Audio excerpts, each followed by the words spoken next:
Naamini Bwana umemwandaa vema mtumishi wako, mtumie kama ulivyomwandaa, katika jina la Yesu Kristo aliyeomba na Mwokozi wetu, amen. Amena. Jina la Bwana libarikiwe. Amen, amen. Bwana Yesu asifiwe. Amen. Asante sana. Ndio, tuna muda, tutachukua dakika chache tu, sitotamani kukuchosha sana. Na mshukuru Mungu ambaye ameweza kunifikisha mahali hapa siku ya leo. Pia namshukuru Mungu kwa ajili yako, ametukutanisha tena. Yamkini ulikuwa na mambo mengi ya kufanya, lakini ukatamani kwanza uje mbele za Mungu usikie ni nini Mungu anataka kusema na maisha yako. Wako wengi ambao tulitamani tuwe nao mahali hapa, lakini hawajapata nafasi. Kwa pia nashukuru baraza la kanisa kwa uaminifu na kwa upendeleo kunipea nafasi hii ili tuweze kukumbushana maneno ya Mungu. Kwa majina naitwa Nick Thomas, kipenda nite Thomas. Na mimi sitotamani kukuchosha sana. Maneno yetu ya leo tutajifunza kwa ajili tu ya agizo moja la Yesu ambaye aliacha natuambia kwamba wakati wanafunzi walikuwa pale mlimani, Yesu akipaa, walikuwa wakitazama akielekea mawinguni. Malaika wakawatokea wanafunzi na kuambia, jinsi mnavyomwona anavyoenda ndivyo atakavyorudi. Haleluya, haleluya. Kwa hiyo mimi na wewe, matumaini yetu na matarajio yetu ni kurudi kwa Yesu. That's why tuko hapa. Ndio maana tumeacha kazi zetu, ni kwa sababu ya kuandaa maisha yetu, kuandaa roho zetu tuwe tayari kumpokea Yesu kwenye maisha yetu. Na atakaporudi tuweze kwenda pamoja naye. Kwa hiyo somo ni ndefu sana, lakini ni fupi, tutalikatikiza. Inasema kurudi kwa Yesu hao nyakati za siku za mwisho. Naomba kama kuna msomaji anaweza akatusaidia kwenye kitabu cha Mathayo 1:26. Unaweza ukaandika kama waandishi wapo, unaweza ukaandika pia Timotheo wa pili sura ya 3 mstari wa 1.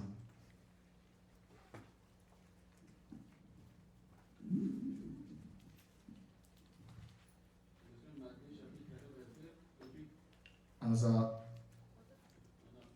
2 Timothée 3:1. 2 Timothée 3:1. 2 Matthew 3:1. Timotheo wa pili sura ya 3 mstari wa 1. Lakini ufahamu neno hili, ya kuwa siku za mwisho kutakuwepo nyakati za hatari. Lakini ufahamu neno hili, ya kuwa siku za mwisho kutakuwepo na nyakati za hatari. Ukisoma Timotheo wa kwanza mstari wa 4 pia inaongea habari kama hizi. Inaongelea nyakati za mwisho, ndizo nyakati tunazoziishi, ambazo ni nyakati za kumsubiri Masia kurudi. Kila mmoja anakuwa akiandaa moyo wake na maisha yake ili kwamba akutwe hawe tayari. Haleluya, amen. Kumbuka kwamba tunaishi katika nyakati zilizotabiriwa, ndizo nyakati za siku za mwisho. Yaani ni nyakati na majira yaliyotabiriwa, ni kana kwamba haina haja ukose kufahamu kwamba tumeingia kwenye msimu wa baridi. Ni namna gani unaweza ukajiandaa? Lazima utafute viatu vya snow, tena vile vigumu vya baridi, uvalie makoti mazito na kofia, kwa sababu unajua kwamba wakati unaokuja lazima niwe tayari. Ikiwa ni kwenda shule, haiza ni kwenda kazini. Jina la Bwana libarikiwe. Na ndio maana zinaitwa nyakati zilizotabiriwa. Nyakati hizi huwa mara nyingi zina matukio makubwa. Haleluya. Nyakati tunazoziishi za siku za mwisho zina matokeo makubwa sana. Na mimi hili nimelipewa ni kama unabii, hai za ujumbe, kila ninapokwenda lazima niliseme. Watu wengine wanaweza kusema kwamba unakuwa mhubiri wa siku za mwisho. Yes. Kwa sababu lazima nikwambie. Na ndilo kusudi la Yesu kuniita kuambia watu wajiandae, kwa sababu Mungu kabla hajahukumu katika matokeo yote ya Biblia, Mungu kabla hajahukumu watu aiza taifa aiza ulimwengu, alikuwa kwanza anawaonya. Haleluya. Ina maana anakuandaa, anakupatia choice, anakupatia maamuzi. Kuna watu wengine wanafika mahala wanasema kwamba Mungu ndiye amekusudia niishi haya maisha. Hapana. Mungu amekupatia choice, amekupatia maamuzi. Neno liko wazi, linakuandaa, linakwambia kwamba nyakati hizi unatakiwa kuishi namna gani. Andaa maisha yako. Usiangalie majira na nyakati. Je, upo sambamba? Je, unamwendea Mungu kisawasawa? Je, neno lake unalitafakari usiku na mchana na unalifanyia kazi na linakubadilisha na linakutia karibu na Mungu? Jina la Bwana libarikiwe. Kwa sababu isifike mahala ukaanza kupitia matokeo ya yale ambayo ulionywa, afu ukaanza kulaumu na kuanza kukufuru jina la Mungu. Ndio maana tunaziita ni nyakati zilizotabiriwa na zina matokeo makubwa. Matokeo yake makubwa ni kwamba vitu vinavyotokea vinawafanya watu kumwasi Mungu. Watu kuachana na upendo wa Kristo. Waliokuwa Wakristo na walokole wanaiacha imani. Mtu anashindwa kumshuhudia mwingine habari za Yesu kwa sababu ya ugumu wa maisha, kwa sababu ya vitu ambavyo anakutana navyo na vinamfanya kabisa kurudi nyuma. Yamkini ulikuwa unamtafuta Mungu kwa sababu akutendee jambo fulani. Yamkini ulimtafuta Mungu kwa sababu akupee kazi. Yamkini ulimtafuta Mungu kwa sababu akutoe kwenye stage moja na kukufikisha kwenye stage nyingine. Lakini baada tu ya kutendewa, ghafla ukaachana. Labda ni vikwazo kwenye maisha. Labda ni mipango ya maisha haiendi. Ukafika mahala ukaanza kukufuru na kuanza kutukana. Wakati mwingine hata wale walio ndani ya kanisa unaanza kuambia tokeni huko. Mimi niliomba sana, mimi nilifunga sana, mimi nilimtafuta Mungu, Mungu alitembea na mimi, Mungu alisema na mimi. Ndio maana tunazita nyakati ambazo zimetabiriwa. Na kama zimetabiriwa zinakupatia namna gani utakavyosimama na utakavyoenenda mbele za Yesu. Jina la Bwana libarikiwe. Amen. Somo letu linasema nyakati za siku za mwisho. Biblia, matokeo yanayotokea katika nyakati hizi huwa mara nyingi yana maana. Mara nyingi haya matokeo yana maana makubwa maishani mwetu. Ninaomba turudie kile kitabu cha Timotheo wa pili.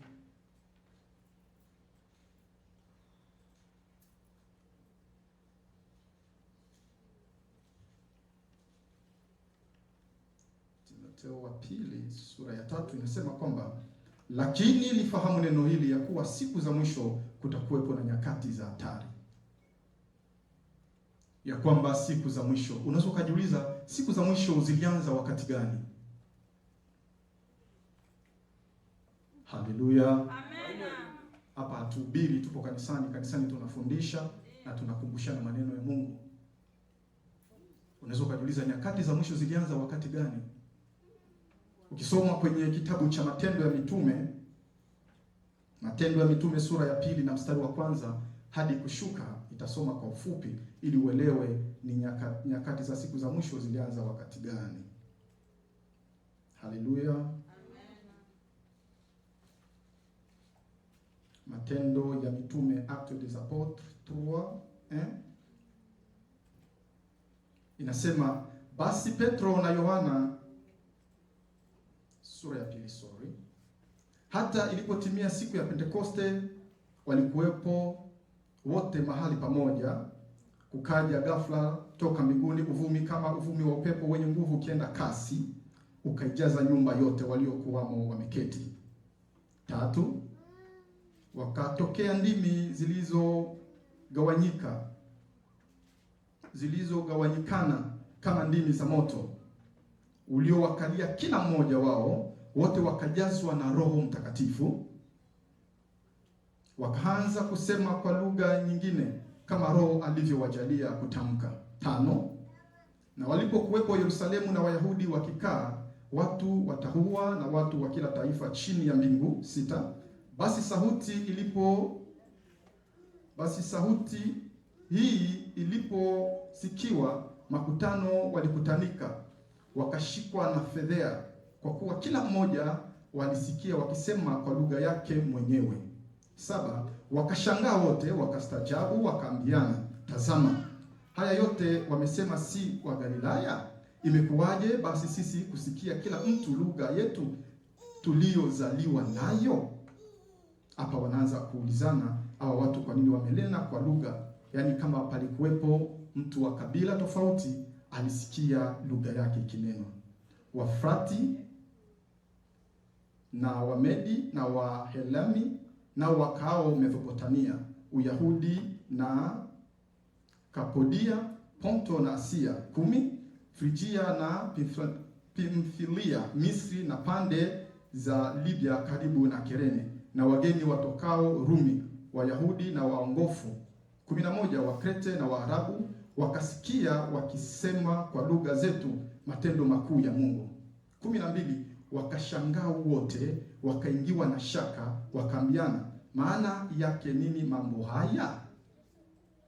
Wengine walidhihaki wakisema, wamelewa kwa mvinyo mpya. Lakini Petro akasimama pamoja na wale 11, akapaza sauti yake akawaambia, enyi watu wa Uyahudi na nyote mkao Yerusalemu, lijueni jambo hili, mkasikilize maneno yangu. Sivyo mnavyodhani, watu hawa hawakulewa, kwa maana ni saa 3 mchana. Lakini jambo hili ni lile lililonenwa kwa kinywa cha nabii Yoeli. Jina la Bwana libarikiwe. Petro anawakumbusha, anawaambia kwamba kama kweli nyinyi mnasoma vitabu na kama kweli mnazingatia nyakati na majira, kwa nini hamjasoma haya na hamjatambua haya? Ni maneno gani Petro alisema? Akawaambia, itakuwa siku za mwisho. Jina la Bwana libarikiwe. Pale unabii ukatimia ambao Yoeli aliunena miaka ya zamani. Alikuwa ni nabii, akawaambia watu kwamba itakuwa siku za mwisho, asema Mungu, nitawagawia watu roho yangu, na wana wenu na binti zenu watatabiri, na vijana wenu wataona maono, na wazee wenu wataota ndoto. Jina la Bwana libarikiwe. Ndicho kipindi siku za mwisho zilianza. Ni siku Roho Mtakatifu anashuka, Yesu amepaa, wamitume wamekaa siku 40 wakisubiri uweza wa Roho Mtakatifu shuke juu yao. Ndipo ghafula walikuwa wakiomba, wakapokea nguvu za Roho Mtakatifu, na walipopokea nguvu za Roho Mtakatifu walianza kunena kwa lugha mbalimbali. Haleluya, amen. Kwa neno hili linatufundisha nini?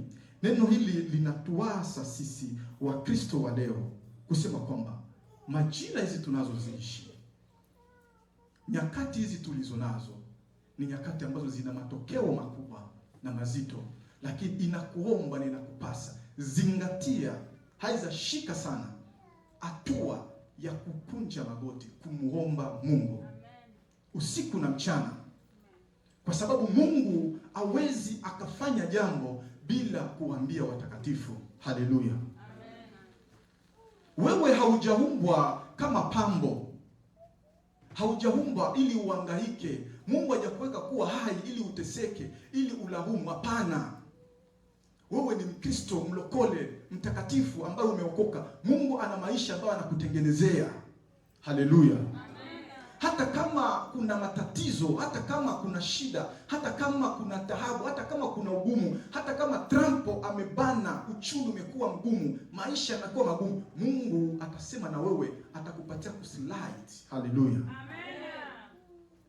Atakupatia kupatia neema ya utofauti. Kuna maneno atasema na wewe jinsi gani ya kuenenda. Sasa waliponena kwa lugha, unabii ukatimia wa siku za mwisho,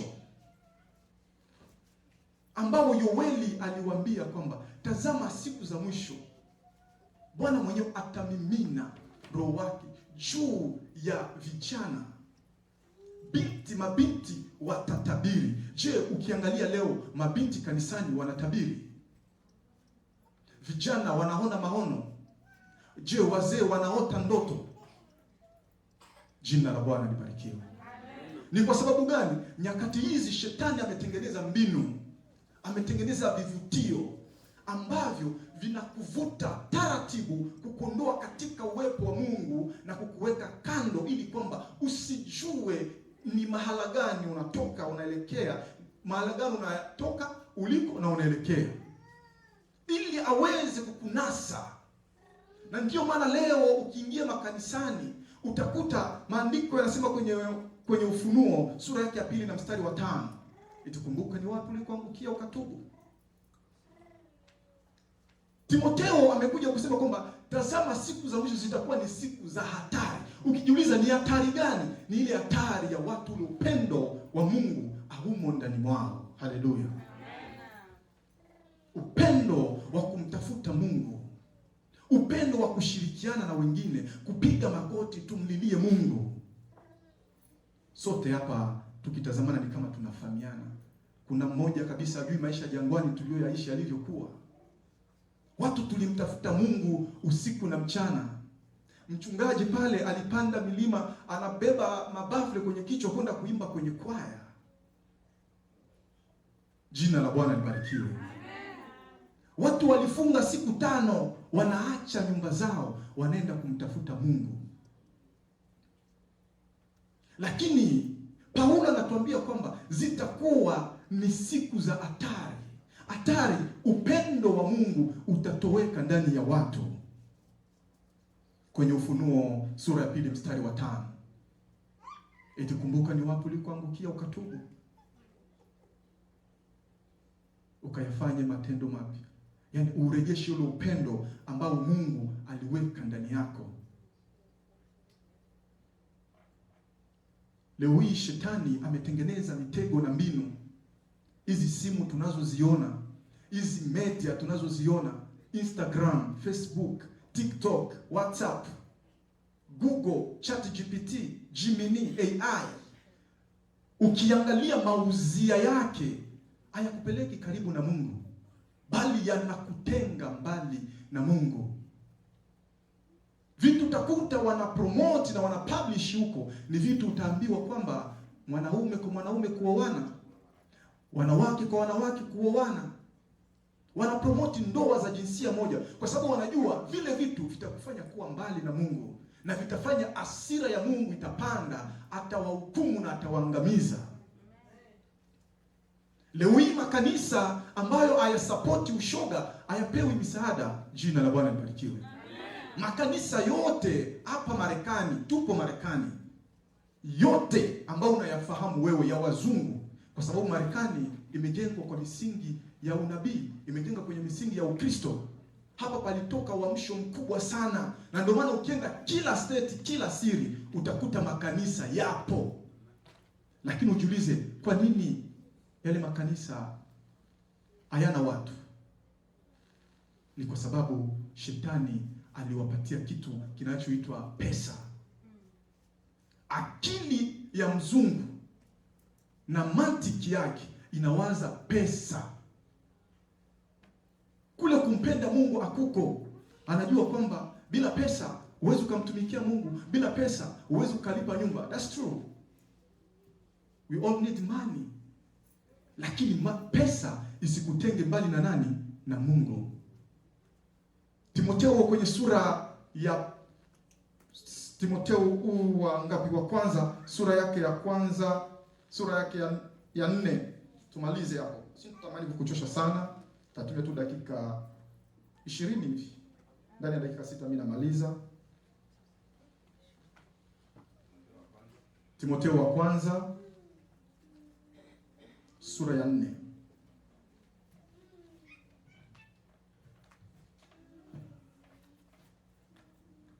Sura ya 4 na mstari wake wa kwanza. Sura ya 4 mstari wake wa kwanza, Timotheo anasema hivi. Basi Roho anena waziwazi, ndio, ya kwamba nyakati za mwisho wengine watajitenga na imani. Taratibu mchungaji. Wengine watajitenga na imani. Ni wanani ambao watajitenga na imani? Ni Wakristo.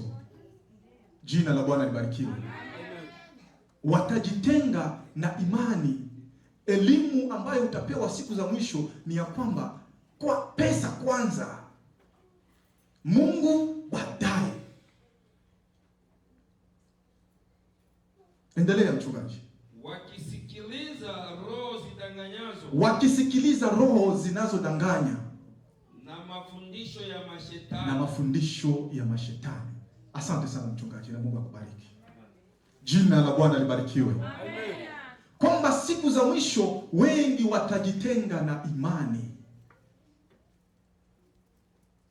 Ule upendo wa Mungu ambao amesema kwenye Ufunuo, kumbuka ni wapi ulikoangukia, ukatubu, ukaurejesha ule upendo wa kwanza. Imani ya kuweza kukusanyika na wengine kwenye mifungo haitakuwepo. Kushiriki kwenye ibada za Jumamosi hazitakuwepo. Kutake time na familia yako kwanza, na familia yako nyumbani, ibada ya nyumbani kabla ya kulala huna. Kwa sababu gani? Kazi na kutesa. Namba moja, kazi na kutenga na watoto, kazi na kutenga na mume, kazi na kutenga na wewe peke yako. Bwana aturumie. Na jina la Bwana libarikiwe. Taratibu ulikuwa muombaji, utaanza kunyongonyea. Wangapi wanafahamu mshumaa? Bougie, candle.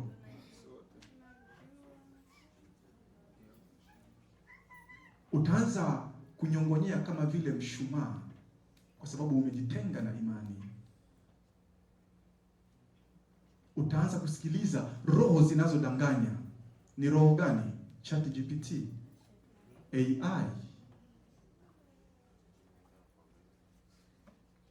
Vile ni viumbe ambavyo vimetoka kuzimu na vimesimamishwa, kwa sababu ukisoma vitabu vya unabii vinakuambia kwamba yule joka atainua sanamu itakayokuwa ikiongea. Haleluya. Sasa ukijiuliza hiyo sanamu ni ipi? Leo hii kazi zote zinaendeshwa na AI. Kazi zote zinaendeshwa na ChatGPT, zinaendeshwa na Google. Kila department. Kwa sababu gani? Inakuondolea kwanza kujitegemea akili yako wewe mwanadamu, ujitegemee kama nani? Kama mwanadamu.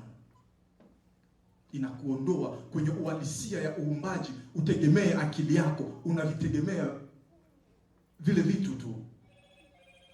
Wangapi wameenda college hapa? Tumeenda college. Mtihani upo, lakini ni wewe usome tu. Wakati mwingine unajiongeza, unatumia ChatGPT, inakupea majibu yote, huna muda. Jina la Bwana libarikiwe. Amen. Sisi tulitumia inaitwa Bing. AI ilikuwa haijakuja 2022 2023.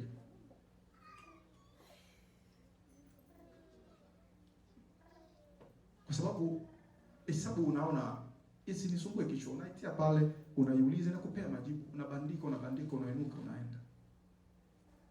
Inakufanya usitegemee akili yako. Mwisho wa siku itaanza kuwa inatengeneza, inaanza kukuandaa taratibu, baadaye inaanza kukuimplement, inaanza kukuongoza. Inafika mahala sasa inakwambia, Bwana, ili uweze kututumia lazima ufuate haya masharti. Jina la Bwana libarikiwe. Amen. Lazima utambue nyakati na majira tunazoziishi ni nyakati hatari sana. Kama jinsi nilivyokuambia, huu nimepewa ni kama unabii, aiza ujumbe, kila mahala nitakako kwenda nifundishe, na hili somo ni kubwa, ni ndefu, na namshukuru Mungu nafasi tutakuwa nayo na tutazidi kukumbushana. Jina la Bwana libarikiwe. Mazumuni tunataka kanisa lipone, wamama wapone, nyumba zetu zipone, watoto wetu wapone. Leo hii watoto wetu wana elimu ambao wanasoma, labda wewe mzazi hata ujui, tena ya ajabu sana, kwa sababu akiamka anachokiwaza ni iPad, anawaza ni simu. Sasa utajiuliza swali, usipokuwa makini utakuwa unatengeneza kizazi gani? Ukisoma kwenye kitabu cha Kutoka, Musa akamwambia kwamba tutaenda na watoto wetu na kila kitu chetu. Kwa hiyo kama umeona ya makanisa ya wazungu leo yako wazi, ni kwa sababu walifocus wao kama wao, kile kizazi kikafanyaje? Kikapita. Sasa wanani watakao baki kuarisi? Kuna sisi tusipokuwa makini nyakati hizi, shetani hatodili na sisi. Kwanza hata government hapa haikujali wewe, kwa sababu inajua kwamba wewe anytime you will disappear. Anaanza kuteka watoto. Mwalimu mkubwa YouTube, Roblox ndo anakuwa focused nayo. Kwa hiyo tuko kwenye nyakati za hatari, tuko kwenye nyakati za mwisho, ambapo tunaomba tukumbuke upendo wa kwanza. Kwenye nyakati hizi zinatusi tukae kwenye magoti, tuombee watoto wetu, tuombee familia zetu, tuombee imani yetu, tusitenge na imani. Tusiwe tena watu wa kukosa ushuhuda wa Yesu, kumshuhudia. Leo hii mtu kutembea na Biblia anahisi aibu. Kumshuhudia mtu mwingine neno la Mungu anahisi aibu, kwa sababu hana tunda la Roho Mtakatifu ndani yake. Yesu alifika mahali akaulaani mti. Alitamani kupata matunda kwenye ule mti, na alipopita akaulaani, akasema kwamba na mti huu, kwa sababu kwako hakuna matunda, lazima ukauke. Wanafunzi waliporudi wakamwambia, Bwana, ule mti ule ulaani umekauka. Yesu akasema, si kwa mti tu, hata ukiwa na imani kama punda la ngano utawaambia mlima huu ng'oka, na mlima unang'oka. Ukijiuliza matunda ni nini? Matunda ni Roho Mtakatifu, ndiye atakuwa akikuongoza. Unakaribia kufanya mabaya, anakuonya, anakuonesha hata kwa ndoto, anakutumia hata mtu, na unabadilisha mwelekeo. Kwa tuombe juu ya familia zetu, juu ya watoto wetu. Tuko kwenye hatari mbaya sana. Ibilisi halali, ibilisi asinzii, na yuko macho kwa sababu kuharibu kizazi. Lakini neno la Mungu liko wazi kwamba Yesu anakaribia kurudi. Lazima tuelewe majira na nyakati tulizo nazo, ili tusimame katika imani, tusiache imani, tusiwache upendo wa kwanza. Tusisikilize roho zinazodanganya, tusisikilize mafundisho ya mashetani. Tutaweza ni kwa kuomba na kupiga magoti. Hata nisipokuwepo, piga magoti kwa ajili ya watoto wako, kwa ajili ya mume wako, kwa ajili ya familia, kwa ajili ya kanisa. Wewe ambaye ulikuwa mlokole, usiwe tena mtu ambaye utaanza kuwahubiri na wengine waachane kabisa na kanisa, bali uwe mtu wa kuhimiza na wengine waje kumwabudu Mungu. Amen. Injili haiombi mpaka ujue maandiko kwanza, mwanzo mpaka Ufunuo.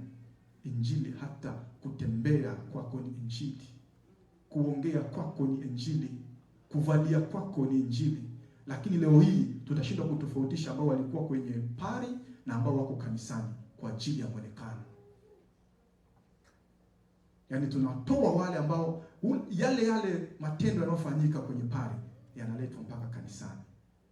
Mchungaji anakuwa anashindwa hata kuhubiri, basi angalieni mnavyovaa.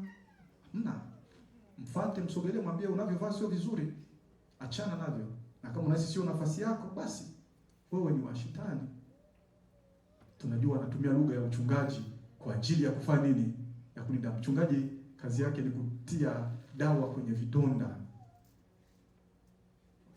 Lakini mimi nikifika mahali nitapasua, nitakwambia achana na hivyo vitu. ile injili ya kubembelezana unapofanya makosa. Dhambi haina nafasi ya kupaka mafuta ever.